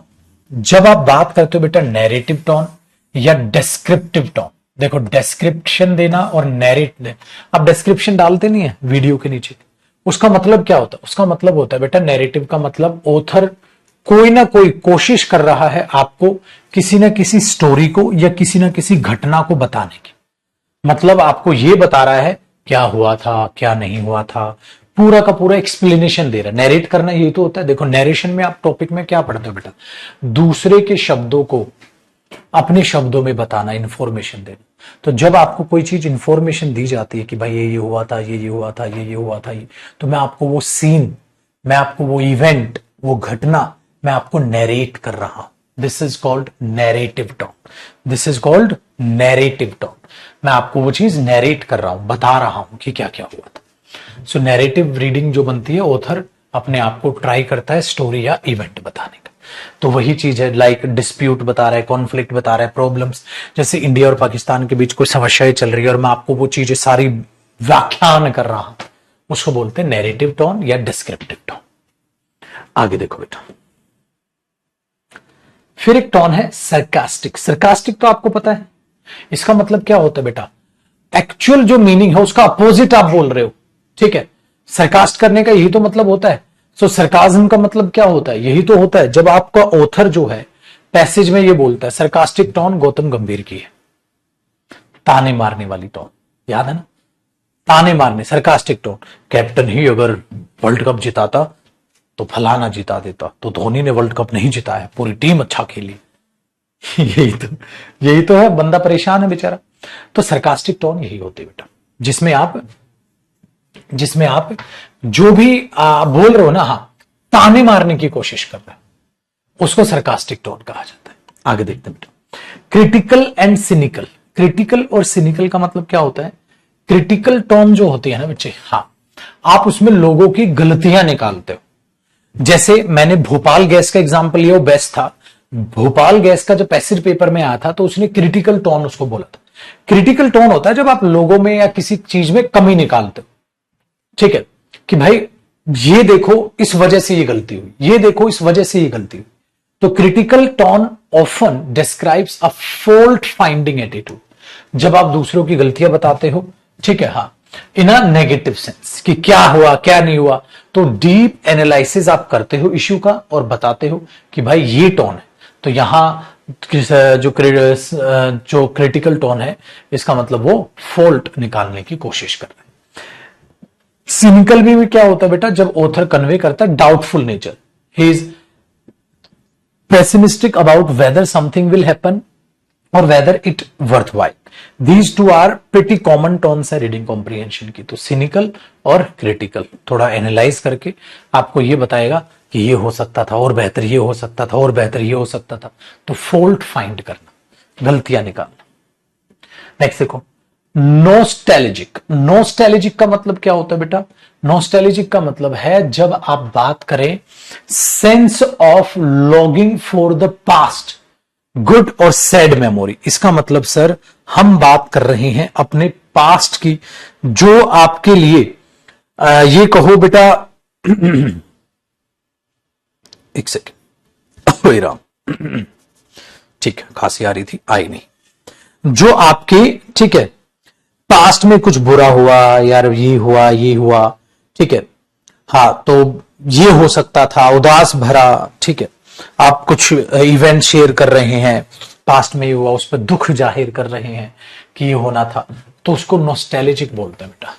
तो नॉस्टैल्जिक टोन में सेंस ऑफ बताता है वो कि जो पास्ट में हुआ, it can be good as well as sad memory. तो थोड़ा आपका बुरा वो हो सकता है, दौर वो, या हो सकता है थोड़ा वो अच्छा रहा हो, उसको बेटा बोलते हैं नॉस्टैल्जिक। हो सकता है वो बुरे के लिए बोल रहे हो और या हो सकता है वो घटना अच्छी रही हो। सो फीलिंग हैप्पी और सैड। नॉस्टैल्जिक का मतलब होता है या तो आप हैप्पी महसूस कर रहे हो या थोड़ा थोड़ा आप दुख ही महसूस हो रहे हो। नॉस्टैल्जिक का मतलब ये होता है बेटा, या तो आप थोड़ी थोड़ी खुशी महसूस कर रहे हो या आप थोड़ा थोड़ा दुख महसूस कर रहे हो। जब आप पास्ट में कोई चीज का जिक्र करते हो तब उसको नॉस्टैल्जिक बोलते हैं। अब पास्ट, जैसे अपने दादा या दादी से पूछना, दादा कोई बात बता रहे होंगे पुरानी और उनके चेहरे पे स्माइल होगी, या दादा कोई पुरानी पास्ट की बात बता रहे हैं और उनके चेहरे पे उदासी होगी, दोनों में नॉस्टैल्जिक टोन होगी। ठीक है, तो नॉस्टैल्जिक का मतलब क्या होता है बेटा, नॉस्टैल्जिक का मतलब ही तो लिखा है मैंने, ये पास्ट की चीजों को याद करके खुश या दुखी होना नॉस्टैल्जिक कहलाता है। तो आप नॉस्टैल्जिक कब महसूस करेंगे? जब आप पास्ट का जिक्र करके या तो खुश हो रहे होगे या आप, ठीक है, दुखी हो रहे होगे, तो आप बोलोगे I am feeling nostalgic, nostalgic महसूस कर रहा हूं। तो या तो आप दुखी हो रहे होगे या आप खुश हो रहे होगे। ठीक है, आगे बढ़िए मेरे शेर। कहता है बेटा असर्बिक, हार्श, कॉस्टिक, सीवियर, बिटर, विट्रॉलिक, इन सब का मतलब क्या होता है बेटा? जब किसी चीज से आप नाखुश होते हैं, जब किसी चीज से आप नाखुश होते हैं तो आप असर्बिक टोन यूज करते हैं, जिसमें क्या करते हैं आप कि आप कोई कॉन्फ्लिक्ट है उसके बारे में बताते हैं, कोई कॉन्फ्लिक्ट हो रहा है उसके बारे में बताते हैं। तो how might you express your dissatisfaction? आप किसी चीज से नाखुश हैं, सेटिस्फाइड नहीं है। मैंने बोला गवर्नमेंट ने हमारे लिए क्या क्या किया है, आप गवर्नमेंट के लिए नाखुशी जाहिर कर रहे हैं आपने, कि आप नाराज हैं करंट गवर्नमेंट से, आप नाराज हैं सिस्टम से, तो उसके लिए डिससेटिस्फैक्शन अगर आप किसी चीज के लिए शो करते हैं, ठीक है, उसके लिए आप बोलते हैं बेटा एसेरिक टोन है, थोड़ी हार्श बोलते नहीं आप। जब किसी को बहुत गंदा, बहुत ज्यादा, ठीक है, बुरा बोल देते हो किसी को, तो वो क्या कहता हूं, मैंने बोला वो पागल है, कहता हूं यार you should not use harsh words for him. तुम्हें इतने अभी कहो क्रूर शब्दों का, इतने रूड वर्ड्स का इस्तेमाल उसके लिए नहीं करना चाहिए। बेटा उसको बोलते हैं टोन, ये इसके सिनोनिम में। दूसरा एक टोन होती है एंग्री और इंडिग्नेंट, होता है ना गुस्सा, गुस्सा जाहिर करना, ठीक है। क्या करता है ये? गुस्सा है, सिंपल है, किसी के खिलाफ कुछ अन्याय हुआ है, आप गुस्सा जाहिर कर रहे हैं। कहता है यार गुस्सा क्यों हो रहा है? कहता गुस्सा क्यों नहीं होगा, इस बच्चे को इसका अधिकार मिलना चाहिए था लेकिन नहीं मिला तो मैं गुस्सा हूं। अब रेलवे का देखा था बेटा, या इतनी सारी कई बार हम जाहिर करते हैं अपना गुस्सा कि यार वैकेंसी आई थी, फिल क्यों नहीं हुई, फॉर्म भरे गए थे, पेपर क्यों नहीं लिया, ठीक है, वो चीज। तो जब आप इस पे गुस्सा शो करते हो तो ये होता है आपका एंगर या इंडिग्नेंट, ठीक है, नाराजगी जाहिर करना। ये ध्यान रखना, कुछ भी गलत हो रहा है उसके खिलाफ आप खड़े हैं, आप अपना गुस्सा जाहिर कर रहे हैं। नेक्स्ट बेटा अपोलोजेटिक, बेटा माफी मांगना, ये तो यार आसान है। अपोलोजेटिक का मतलब क्या होता है बेटा? माफी मांगना, तो माफी मांगने के लिए सिंपल, ठीक है। नेक्स्ट बेलिजरेंट और बेलिकोस, बेटा ये होता है लड़ाकू भाषा। लड़ाकू भाषा जब आप अनफ्रेंडली तरीके से बात करते हैं और ऐसी बात करते हैं हाँ कि भाई उससे लड़ाई जो है हो सकती है, तो बेलिकोस होता है रेडी टू फाइट, बेलिजरेंट होता है रेडी टू फाइट। BELL का मतलब ये बेल जो यहां शब्द आएगा ये फाइट से रिलेट करेगा बेटा। सो बेलिजरेंट हो या बेलिकोस हो, इसका मतलब होता है रेडी टू फाइट, लड़ने के लिए तैयार, रेडी टू फाइट, लड़ने के लिए तैयार। तो चाहे बेलिजरेंट हो चाहे अरे कहां गया,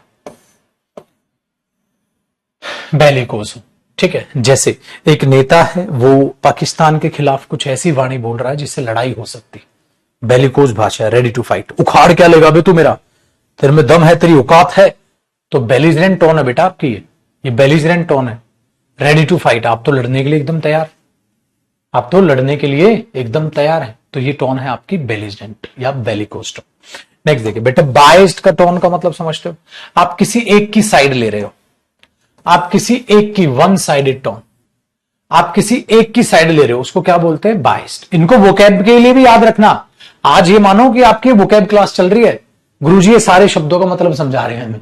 बाइस्ड का मतलब तो समझते हो ना बेटा, किसी आप एक की साइड ले रहे हो, दूसरे को आप इग्नोर कर रहे हो, आप किसी एक की तरफ हो, दूसरे को आप इग्नोर कर रहे हो, तो बेटा उसे बाइस्ड टोन बोलते हैं। मैंने बोला अब MS धोनी अच्छा कैप्टन, ठीक है, थे, MS धोनी अच्छे कैप्टन थे या रोहित शर्मा अच्छे कैप्टन है, तो उसमें आप साइड लेते हुए मुझे नजर आओ किसी के, तो गलत हो जाएगा। मैंने बोला अपनी जगह दोनों ही सही है, दोनों ही बेहतरीन है, ये होता है बेटा न्यूट्रल, बाइस्ड मत हो जाओ। डन। नेक्स्ट देखो डोगमेटिक, बेटा जिद्दी, जो मैं कह रहा हूं वो सही है बाकी सब गलत है, जो मैं कह रहा हूं वो सही है बाकी सब गलत है। तो बताओ आपकी टोन कौन सी है? आपने बोला सर ये टोन होगी डोगमेटिक। ये टोन निकल के आ गई डोगमेटिक। जो मैं कह रहा हूं वो सही है और जो बाकी लोग कह रहे हैं वो गलत है। This is called dogmatic tone. आगे बेटा, आज तो भाई गले में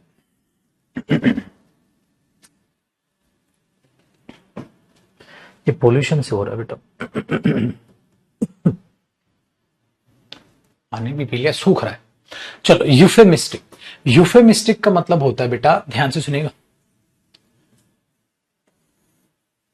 बेटा, कोई बुरी घटना हो गई, उस बुरी घटना को जब आप किसी को बताओ तो अच्छे शब्दों का प्रयोग करके बताओ। मतलब कोई गुजर गया, कोई हमारे बीच में नहीं रहा, तो ये बोलो ना बेटा, मर गया वो, बहुत गंदा साउंड करता है, मर गया वो नहीं रहे। तो नेगेटिव बात भी इस लहजे से बताना कि वो उतना भद्दा साउंड ना करे। ठीक है, हां, कि आपने दूसरे को बोल तो दिया, तो वो यूफेमिस्टिक टोन। जैसे आपको सपोज करो किसी को नौकरी से निकाल, आप बोले यू आर फायर्ड। नहीं बेटा, आप उसको ये बोल दो कि आई एम सॉरी, अब कंपनी अच्छा नहीं कर रही है, या आप जिस हिसाब से हमें चाहिए उस हिसाब से काम आपका नहीं हो पा रहा है, या कुछ इस तरीके से बोलो। क्योंकि दूसरे को मैसेज भी नेगेटिव कन्वे हो गया, बता भी दी बात आपने, लेकिन शब्द आपके अच्छे होने चाहिए। ठीक है, शब्द आपके अच्छे होने चाहिए, बुरे नहीं। शब्दों का ही खेल है। जब आपके शब्द अच्छे होंगे, बुरे शब्द नहीं होंगे, तो आप यूफेमिस्टिक टोन होंगे। मैसेज कन्वे किया नेगेटिव ही बेटा, लेकिन शब्द आपके सही होने चाहिए, शब्द आपके सटीक होने चाहिए। ठीक है, ये ध्यान रखिए। So how would you express your despising और कॉन्ट्रडिक्शन आपको एक दूसरे में दिखाने विदाउट बीइंग हॉस्टाइल और ब्लंट। ब्लंट बन के नहीं, छपरी बन के नहीं, ठीक है ना, तमीज और तहजीब से शब्दों को ऐसा, इसको बोलते हैं यूफेमिस्टिक। यूफेमिज्म में भी बोल दिया जाता है बेटा। नेक्स्ट देखो, प्रोवोकेटिव, भड़काऊ। भड़काऊ बेटा, भड़काऊ भाषण, भड़काऊ शब्दों का प्रयोग। अगर आप भड़काऊ भाषण दे रहे हैं तो आपकी टोन कैसे बेटा? प्रोवोकेटिव, प्रोवोकेट करने वाली, मतलब भड़काऊ। आइए, पेडेस्ट्रियन का मतलब क्या होता है? Looks neither interesting nor complex to you. मतलब पेडेस्ट्रियन होता ना, आम रास्ता है यार ये तो बहुत नॉर्मल, सामान्य सी भाषा, कॉमन चीजों की बात करना, कॉमन टॉपिक की बात करना। ठीक है, तो इस तरीके की जो बातें होती हैं, कॉमन प्लेस की बात कर रहे हो, कॉमन टॉक बात कर रहे हो, तो उसको कई बार पेपर में कहेगा तो कॉमन टॉक है, कॉमन प्लेस है। तो जो कॉमन रास्ता होता है वो तो बोलते हैं बेटा, पैदल यात्रियों का जो रास्ता होता है, पेडिस्ट्रियन टोन उसको बोला जाता है, कॉमन बात। लेकिन ये अब आती नहीं है पेपर में। क्यों? अगर कॉमन बात पे चर्चा दे देगा वो, कॉमन चीजों पे चर्चा दे देगा वो, तो भाई पेडेस्ट्रियन टोन इतनी आसान हो जाएगी, पैसेज बहुत आसान हो जाएगा, पैसेज बहुत आसान हो जाएगा, तो वो पूछेगा ही नहीं इसको। पॉपुलिस्ट, आइए,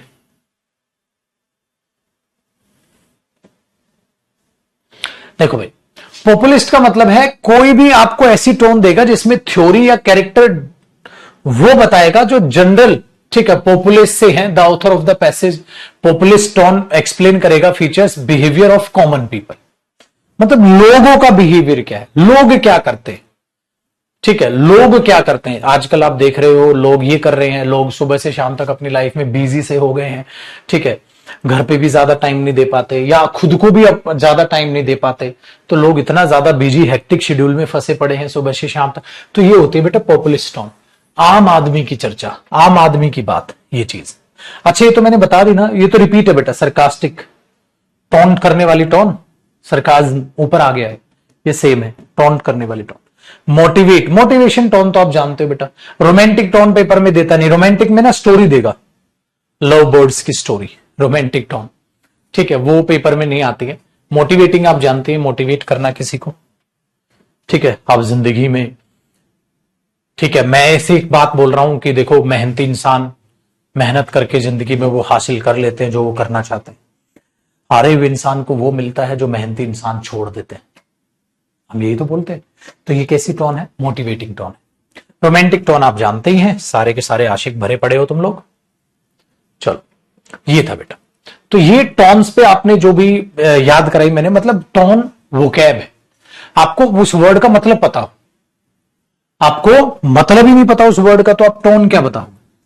तो ये हो जाती है बस ये टोन। ठीक है,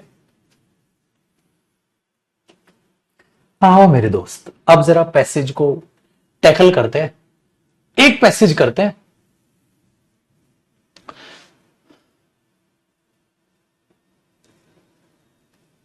एक पार्ट 2 भी तो था इसमें, ये है पार्ट 2।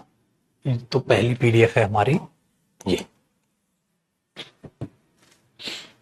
एक पैसेज मैं आपको बताता हूं, ठीक है, एक पैसेज मैं आपको बताता हूं, इसको जरा टैकल कर लेते हैं। ये सारे ही प्रीवियस ईयर में आए हुए पैसेज है बेटा। आप जब आप इनको पढ़ोगे ना तो आप मस्त समझ जाओगे मैं कैसे बात कर रहा हूं। ठीक है, लेकिन रीडिंग जिन स्टूडेंट्स की अच्छी है बेटा, इन पैसेज को वही स्टूडेंट समझ पाएंगे बिंदास तरीके से।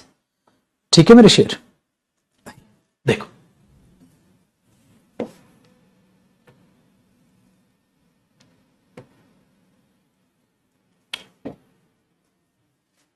अब इसको पढ़ते, दिख रहा है ना स्क्रीन पे बेटा?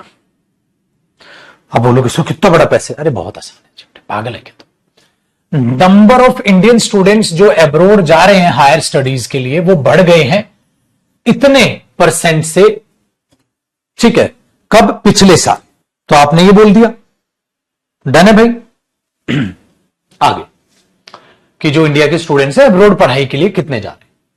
अकॉर्डिंग टू जो डेटा प्रोवाइड हुआ है मिनिस्ट्री ऑफ एजुकेशन ने, इस बंदे ने वो डेटा प्रोवाइड किया, उसके डेटा के हिसाब से जो उसने डेटा दिया लोकसभा में, द नंबर ऑफ इंडियन जो एनरोल कर रहे हैं फॉरेन, ठीक है, हाँ, वो इतने से 2021 में और 2022 में हो गया है इतना। तो बढ़ गए ना भाई, तो 4.4 से 7.5 लाख हो गए। ही क्लैरिफाइड दैट वाइल था ब्यूरो ऑफ इमिग्रेशन जो बैठती है मिनिस्ट्री होम अफेयर्स की, मेंटेन करती है डिपार्चर और अराइवल डेटा इंडियंस का। There is no index for capturing the category of Indians going abroad for higher education. तो हायर एजुकेशन के लिए बात नहीं कर रहा, पर्पज है, purpose of Indians going abroad for higher education is captured manually based either on their verbal disclosure या type of visa. कहता है हमें जो लग रहा है बंदे हायर एजुकेशन के लिए जा रहे हैं बाहर पढ़ने स्टूडेंट्स, वो पता है या तो बोल के जा रहे हो क्यों जा रहा है, वहां क्यों जा रहे हो, कहता पढ़ाई के लिए जा रहा हूं। कनाडा क्यों जा रहे हो, पढ़ाई के लिए जा रहा हूं। ठीक है, या जिस हिसाब से वो वीजा अपना अप्लाई कर रहे हैं वर्बल बोल के या वीजा से, हमने ये अंदाजा लगाया कि पढ़ाई के लिए इतने लोग जा रहे हैं। प्रोवाइड किया है, हाँ, country produced by them at the time of immigration clearance.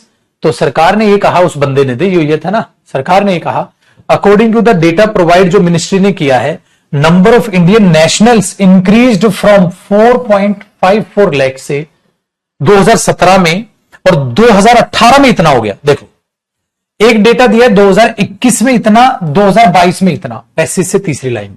एक बीच में कहीं कह रहा है कि वो जो डेटा अगर पुराने की बात करें 4.54 लाख से 5.1, तो करीब करीब 1 लाख का फर्क आया। यहां पर करीब करीब हमने बोल रहा 3-1 लाख का फर्क है एक साल में, तो अब बढ़ा है। मतलब there was a significant increase in 2019। ठीक है, ये सॉरी, ये हाँ नहीं, ये हाँ यही लाइन से पढ़ना था। कहता इंक्रीज हुआ है 2019 में, भाई हुआ ही है। 2017 से 18 का जिक्र किया, 19 में भी हुआ। ओ भाई साहब 5.86 लाख स्टूडेंट्स चले गए। तो 2019 में कितने चले गए? 5.86। तो भाई देखो बेटा, द नंबर ऑफ जो थे इंक्रीज हो गए 4.54 से 2017 में थे, 2018 में हो गया 5.17 लाख। फिर कह रहा है 2019 में हो गया 5.86 लाख। भाई चेंज पे तो क्वेश्चन पूछ सकता है स्टूडेंट जो गए। हाउएवर ड्यूरिंग कोविड जब आया तो नंबर ऑफ जो इंडियन थे वो क्या हो गए? डिप। ऑब्वियसली कोविड में कोई नहीं गया, वो इतने हो गए 2.5 लाख स्टूडेंट वर रजिस्टर्ड। तो वो 2.5। अब जो 2019 में 5.86 था वो आ गया बेटा 2.5। ठीक है।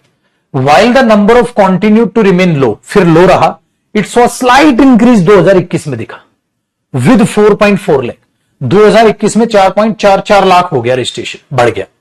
हाउएवर द नंबर है सिग्निफिकेंटली जंप टू ओ भाई साहब 7.5 लाख हो गया 2022। सारा का सारा डेटा ये है, कौन पढ़ने जा रहा है, बस सारा डेटा है पैसेज में ये।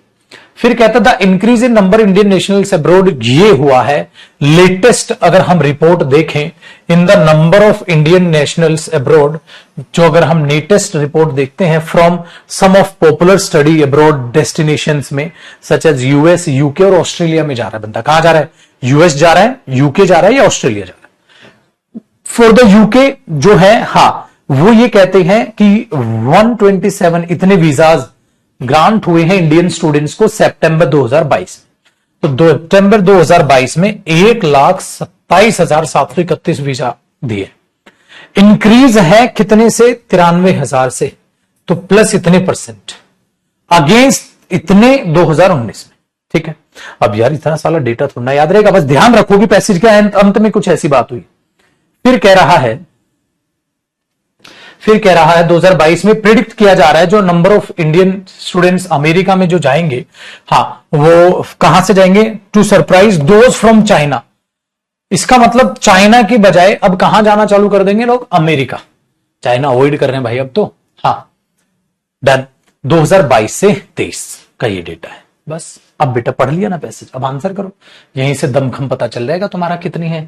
पहला क्वेश्चन, 2019 में how many Indian students went abroad? 2019 में कितने गए थे? 2019 में कितने गए थे, याद है? अरे 2019 में कितने गए थे, याद है? कितने थे? 5.86। ये तो था पैसेज में ऊपर से साइड में कोने पे। अब बेटा ये मेमोरी है और इसमें थोड़ा ना जयदीप सर थोड़ा ना तुम्हारे दिमाग में घुस जाएंगे, ये तो तुम्हारी मेमोरी है। मैं दिखाता हूं, ये देखो, ये देखो इन 2019 5.86।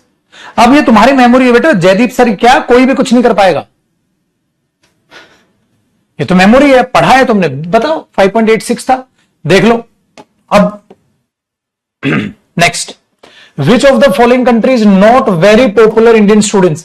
अब स्टडी के लिए कौन सी ऐसी कंट्री है जो पॉपुलर नहीं रही? अब जो पॉपुलर नहीं रही, कौन सी कंट्री अब जो पॉपुलर नहीं रही? अब स्टूडेंट वहां नहीं जा रहे, वहां से अवॉइड करके कहीं और जा रहे हैं, वहां से अवॉइड करके कहीं और जा रहे हैं। जिक्र हुआ था अभी, कहां जा रहे हैं? यूके जा रहे हैं। कहां जा रहे हैं? यूएसए जा रहे हैं। कहां जा रहे हैं? ऑस्ट्रेलिया जा रहे हैं। लेकिन कहां नहीं जा रहे? अब चाइना अवॉइड कर रहे हैं। याद आया? चाइना अवॉइड कर रहे हैं, मतलब फोर्थ। अब पॉपुलर नहीं रही वो। एक गधा यूके लिख रहा है, वो गधे चाइना से सरपास होकर यूके जा रहे हैं। तो 3 कंट्री नहीं लिखी थी उसने, ऑस्ट्रेलिया, यूएसए और यूके। ये 3 ऐसे हैं जो उनके फेवरेट हैं, पैसेज के लास्ट में जिक्र हुआ था। गधे हैं गधे। ये देख, जो अब स्टडी अब्रॉड के लिए डेस्टिनेशन बन गई है, यूएस, यूके, ऑस्ट्रेलिया, और ये देख दोज फ्रॉम चाइना 2022 में टू सरपास। अब ये 3 उनके लिए बन गई हैं। चलो, how do we know the number of student getting visas for studies in UK? कैसे पता चल रहा है हमें कि यूके में जो बंदे हैं वो स्टडीज के लिए अपना जा रहे हैं? बताओ कौन, किससे पता चली ये कि यूके में जो बच्चे जा रहे हैं वो स्टडीज के लिए जा रहे हैं? कैसे पता चलती है ये? किसने बताया ये? मिनिस्ट्री ऑफ होम अफेयर ने बताया, स्टैटिक रिपोर्ट ने बताया, ब्यूरो ने बताया, या मिनिस्ट्री ऑफ एजुकेशन ने बताया? किसने बताया? करेक्ट बेटा, ये आया था स्टैटिक रिपोर्ट जो उन्होंने पेश की थी। यूके ने अपनी स्टैटिक रिपोर्ट दी थी कि ये रिपोर्ट है, इतने लोग जा रहे हैं, इतने स्टूडेंट आ रहे हैं। सेकंड वाला करेक्ट है। मिनिस्ट्री ऑफ एजुकेशन ने तो पागल पहले बताया था। बात ये नहीं हो रही सारा डेटा किसने दिया, बात है पगले यूके का, तो यूके बताएगा। तो स्टैटिक रिपोर्ट दी थी उन्होंने कि इतने वीजा 2 लाख कुछ थे ना शायद, नहीं 1,27,000 कुछ थे शायद, 1,27,000 कुछ था जहां तक मुझे डेटा याद है। हाँ ये रहा गधो, यहां साला मेरे को डेटा भी याद हो जाता है। For the UK immigration static report ने ये कहा है 1,27,000 वीजाज ग्रांट किए इंडियन स्टूडेंट को इतने में, जिसमें इतना इंक्रीज है। तो यूके को कौन बता रहा है? यूके को बता रहा है इमिग्रेशन स्टैटिक्स रिपोर्ट, ISR। ये रहा, देख लो अब तो। ठीक है पुत्र, आ जाओ। कहता है the passage is mainly about, passage किस पर फोकस कर रहा है? देते हो, दिखाओ इन चार में से कौन से सही हैं, इन चार में से कौन से सही हैं?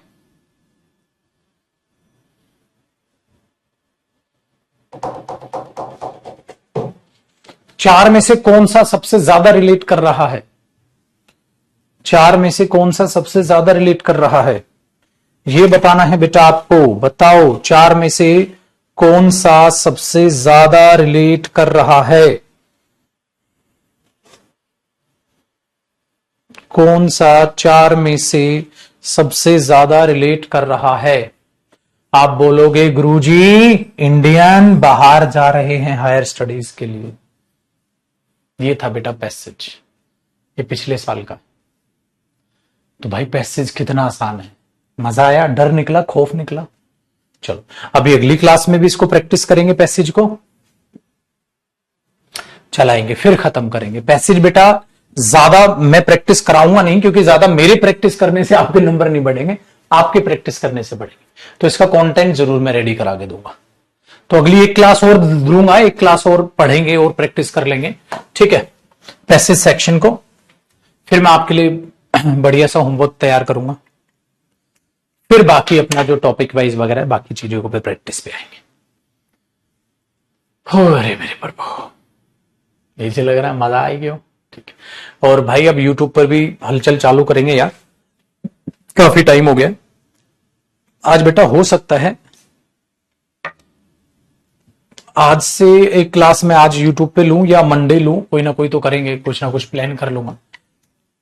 यूट्यूब पे आप रहिएगा थोड़ा सा चौकन्ने आज, ठीक है, रहिएगा यूट्यूब पे थोड़ा सा चौकन्ने। शाम वाम को टाइम निकाल के अगर टॉपिक वाइज वगैरह मैं क्लास लूंगा तो ठीक है ना, थोड़ा चौकन्ने रहिएगा यूट्यूब पे। चलो बेटा bye bye, take care, love you, thank you so much, bye bye. Monday मुलाकात करेंगे भाइयों, ठीक है। चलो जी, बाय बाय।